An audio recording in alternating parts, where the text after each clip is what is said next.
अगड़ा मां अव्हांखे ख़बर ॾींदा हलूं। मीर तौफ़ीक़ टालपुर जी रिपोर्ट मुताबिक़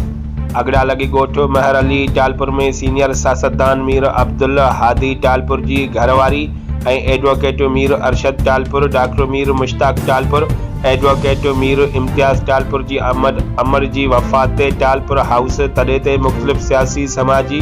सहाफ़ी, डॉक्टरनि, वकील बिरादरी समेत मुअज़्ज़ज़ शख़्सियतुनि PPMPA Naeem Ahmed Kharal,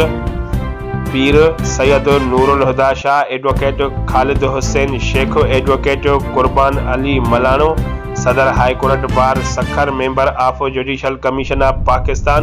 सरदारज़ादा advocate Fida Hussain Jamro, advocate Mir Amir Nawab Larak, advocate Saifullah Tunio, Syed Liaquat Shah, Abdul Rasheed Abbasi, TO Abdul Qayyum Jamro, उस्ताद फिदा हुसैन जुनेजो, गुलाम अली फुल, अख्तर अब्बासी, वडेरो शिटल भंड,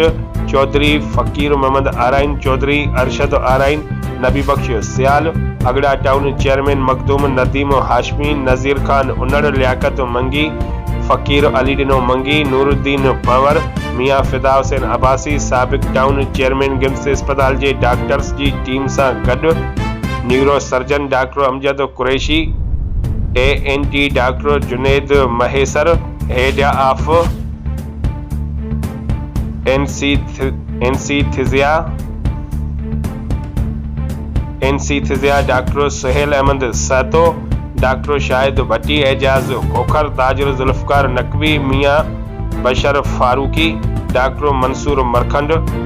किशोर कुमार, इलाई बख्श सियाल, डॉक्टर अली बख्श खोड़ो, सोशल समाजी वर्कर असीर शोएब अहमद टालपुर ऐं ॿियनि शख़्सियतुनि ताज़त कई, जॾहिं त टालपुर हाउस ते ताज़त जो सिलसिलो हलंदड़ आहे।